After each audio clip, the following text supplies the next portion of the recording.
Euzu billahi mineşşeytanirracim. Bismillahirrahmanirrahim. Elhamdülillahi Rabbil alemin. Vessalatu vesselamu ala nebiyyina Muhammed ve ala alihi ve ashabihi ecma'in amma ba'd.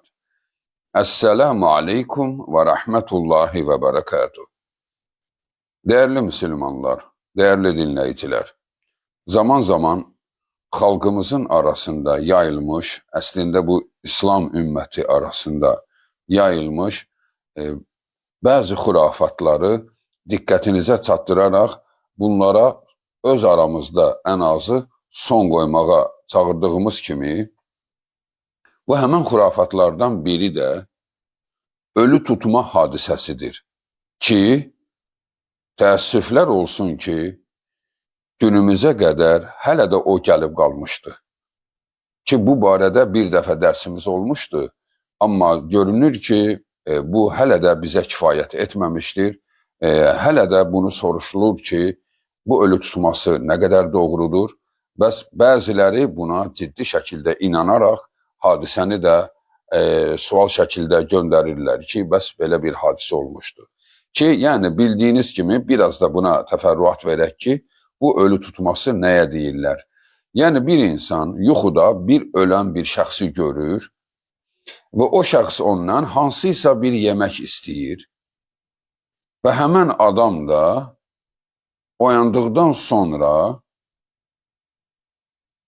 bədənində şişmə görür. Ya gözündə, ya qolunda, ya bir yerində görür ki, nəsə işlər düz getmir və buna ölü tutma deyirlər. Və gedirlər Molla Əminin yanına, o da onlar üçün kitaba baxır, deyir ki, hə, səni filan kəs, filan ölü tutub, filan yeməyə, bəzən yeməyi yuxuda görür, bəzən də yeməyi görmür. Ona bəs o falsı olan Molla deyir ki, səni filan yeməyə tutub və beləliklə də həmən yemək bişirdirilir və həmən Molla evə çağırtdırılır və o yeməkdən həmən o şişən adama verilir və Molla da bir Yasin oxuyur, pulunu alır və o adam düzəlir. Bu əməl nə qədər doğrudur? Dinimiz buna necə baxır? Gerçəkdənmi belə bir hadisə dinimizdə vardır? Dəyərli müsəlmanlar, sözün əsli mənasında yer üzünə ən böyük elmi gətirən əlimizdəki Qur'an-ı Kərimi oxuyan insanlara təəssüflər olsun ki, hələ də onlar belə inancın içindədirlər. Sənə astronomiyadan, metafizikadan, sənə kuantum fizikasından, sənə embriologiyadan xəbər verən bu Qur'anı qoyub da, bu cür dəyərsiz dindarların uydurduğu bir inanca inanmağımız nə qədər təəssüf doğurur, nə qədər utanc vericidir. Dəyərli müsəlmanlar, əvvələn unutmayaq. Yəni bu söhbətlər var ha, ölü tutdu, ölü gəldi, yuxumda mənə dedi. Bütün bunların heç birinin əsası yoxdur. Siz unutmayın, bir insan öldüsə, hətta xalqımızın ağzında da o söz vardır. Kitabı bağlandı. Bəli, bəli, o gerçəkdir. Onun kitabı bağlandı. Kitab nədir? Onun yazan mələkləri, yəni onun bütün həyatını, baxdıqlarını, eşitdiklərini, danışdıqlarını, toxunduqlarını, hər nəyini yazan mələklər onun kitabını bağlayır. Niyə? Bu adamın dünya ilə əlaqəsi bitdi. Bura qədər tamam oldu. Heç vaxt əsla nə dünyadan xəbəri var, nə də dünyaya qayıda bilər. Xəbər bu cüra ola bilsin ki, bərzəx dünyasında, yəni ötəki dünyada ona bir xəbər çatdırılsın, bir hadisə.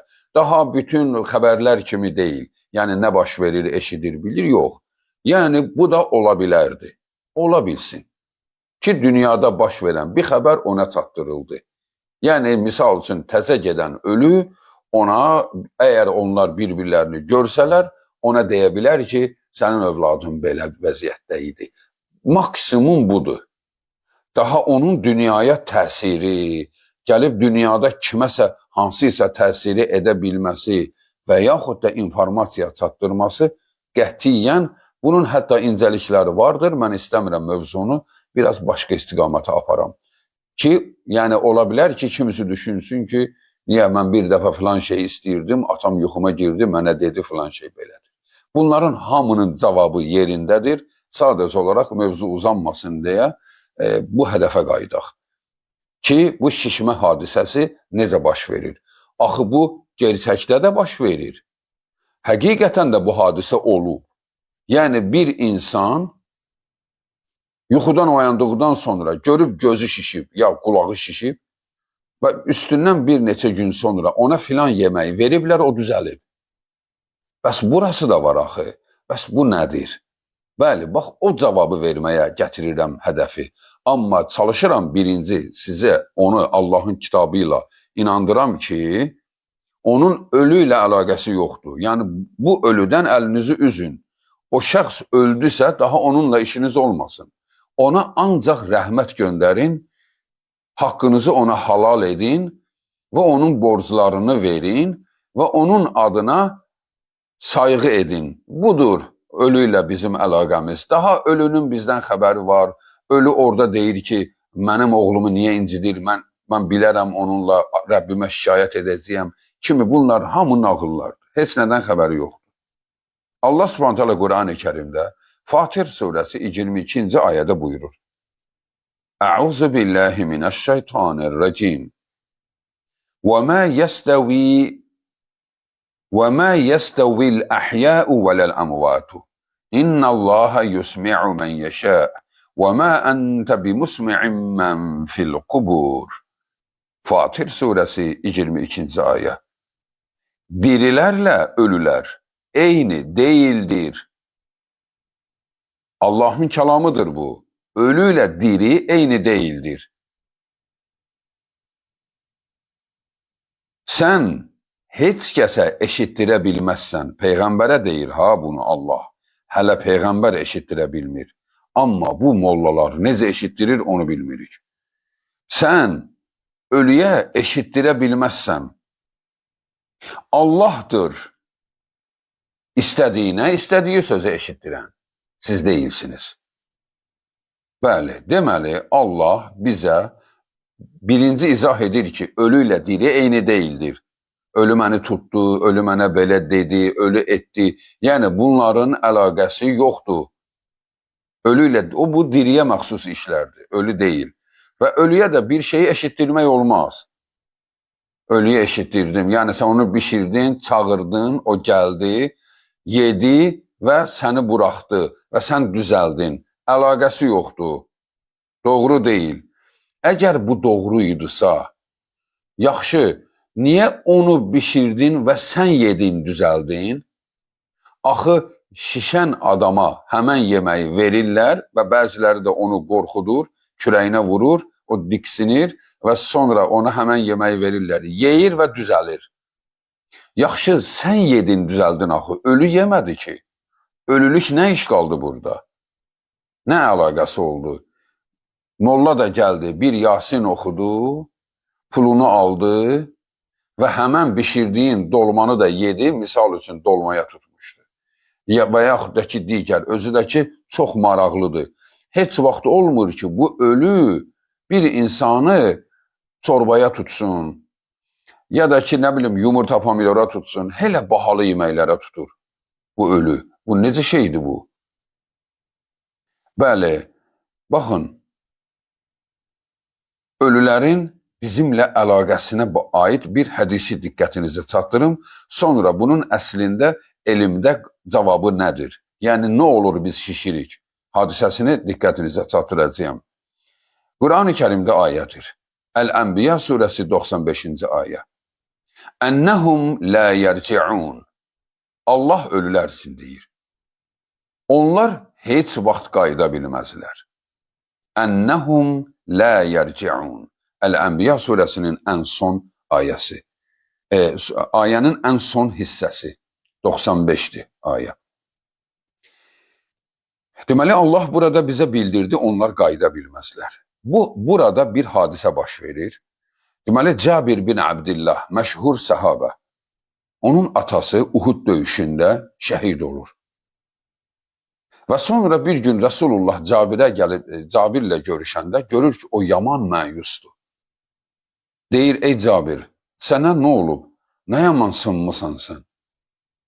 Deyir, ya Resulullah, dərdim ağırdır, atam şəhid oldu, böyük bir külfəti üstümdə saxlayıb. Hələ borcu da var, onları qaytarmalıyam. Düzdür, vaxtına var borcunun, amma ki, mənim üzərimə böyük bir külfəti saxlayıb. Ey Allahın Rəsulu, mən öz ailəmi dolandıra bilmirəm.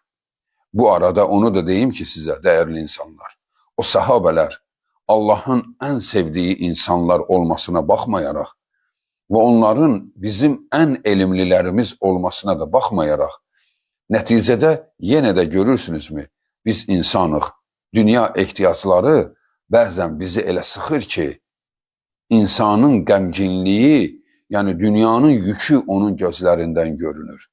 Onun alnının qırışından görünür. Onun kədərindən görünür ki, onlar ölü üçün bu qədər kədərlənməzdilər. O bilir ki, atası şəhid olub. Amma dünyanın yükü onu bükürdü.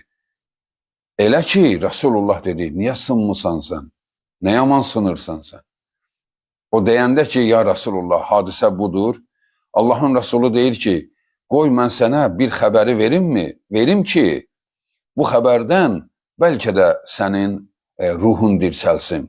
Yəni, bu çətin yükü bəlkə qaldırarsan. Allah sənin atan şəhid olduqda, Allah ona dedi, ey Abdullah bin Haram, sən Allah yolunda şəhid oldun və həm də fədakarcasına şəhid oldun. Nə istəyirsən verim sənə? O deyir, o dedi, Allahın Resulü deyir, ey Rəbbim, bu şəhid olmaq nə qədər böyük və gözəl bir zövq imiş. Çünki şəhidlər ərşin altında uçurlar. O zövqü orada alırlar və Allah onları xüsusi formada qidalandırır. Və o deyir, ya Resulallah, daha doğrusu o Allahından, Rəbbindən bunu istədikdə o deyir, ey Rəbbim, məni qaytar dünyaya, bir dəfə də şəhid olum. Bu nə gözəl zövqdür şəhid olmaq. Allah deyir, ey Abdullah, bu mənim əzəli qanunumdur. Ölülər geri qayıtmaz. Hədis səhihdir. Hədisi Cabir bin Abdillah rəvayət eləyir. İbn Hibban səhih sənədlə bunu qeyd etmişdir. Və bu hədisi araşdırmacılar da bu hədisin sənədlərinin cəyyid olduğunu demişdilər. Yəni, sənədləri keçərlidir. Bəli, deməli, bax, burada Allah dedi ki, bu yox, bunu istəmə. Çünki qayıda bilməzsən. Çünki bu mənim əzəli proqramımdır. Qaytara bilmir? Yox, qaytara bilər. Bu Allahın proqramıdır. Ölülər geri qayıtmaz. Ölülər gələ bilməz. Bəs biz haradan eşitdik? Bəs bunu kim bizə öyrətdi? Bəli, bunu bizə şarlatanlar inandırdılar ki, öz ciblərini doldursunlar və öz mədələrini doldursunlar. Kitaba baxır, bir pul alır ki, səni hansı ölü tutub, nəyə tutub. Sonra həmin nəyə tutduğu yeməyi sənə bişitdirir və axşam da gəlir, Yasin oxuyur, o yeməyi də yeyir. 2, Yasin də oxuyur, pul alır 3. Ortada sənə borca düşmək qaldı, bu yeməyi bişitdirməkdə. Bəli, dəyərli insanlar, ölülər, bunu unutmayaq. Ölülər, sual, yeyirmi?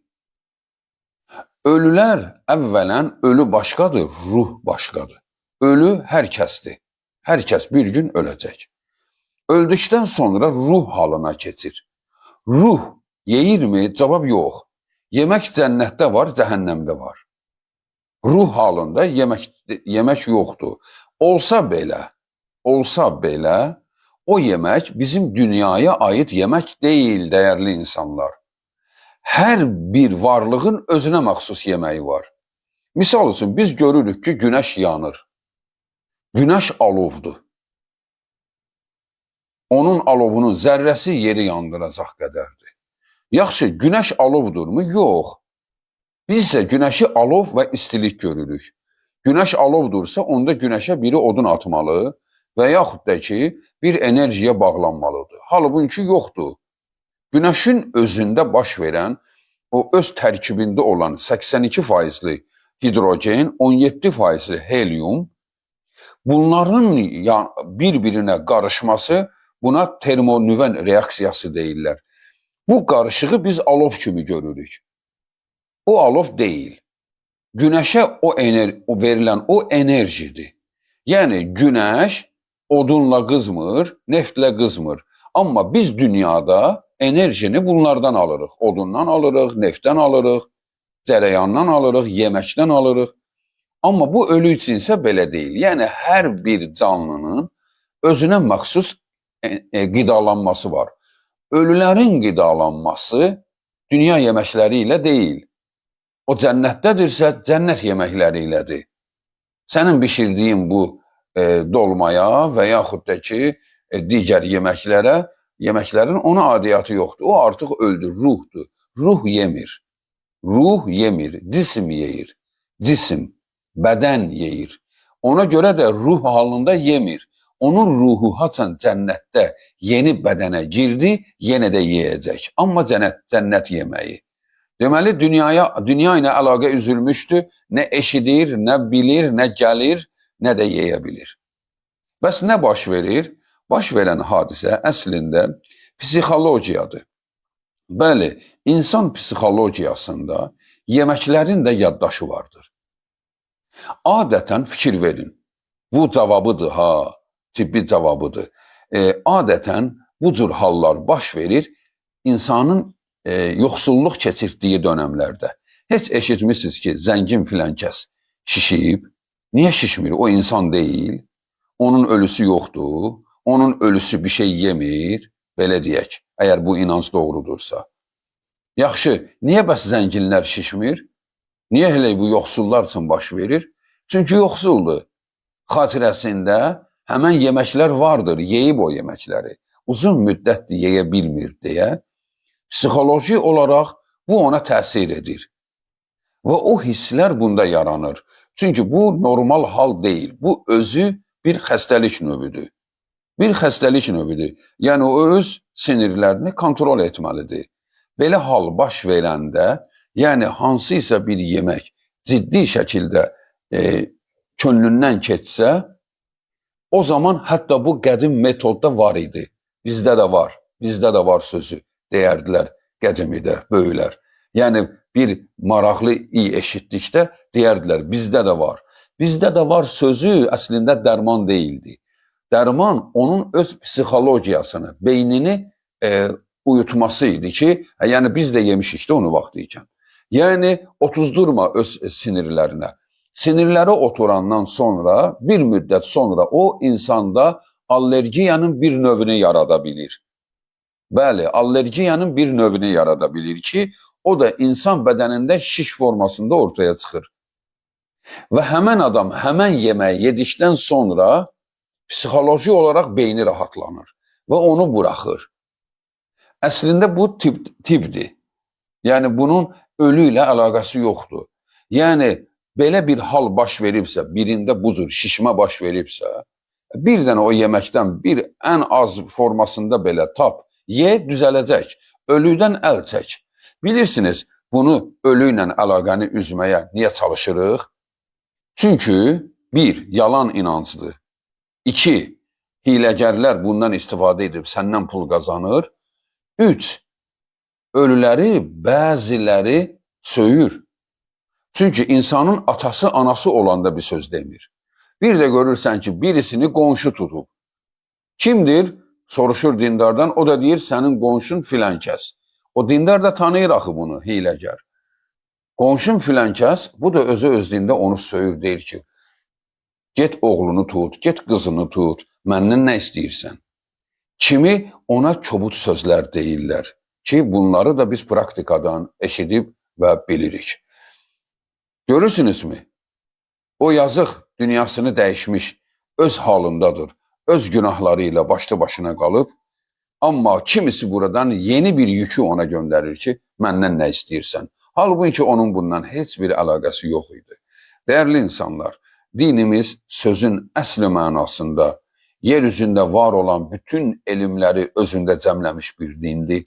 Sənin əlindəki kitab, yeryüzünə belə bir kitab gəlməmişdi ki, onun içində bu qədər elmlərin açarı olsun. Bu cür kitabı qoyub da özümüzü belə mənasız, gülünc inancların altında məhv etməyək. Yəni, bu bizi ucuzlaşdırır, bu bizi savadsızlaşdırır.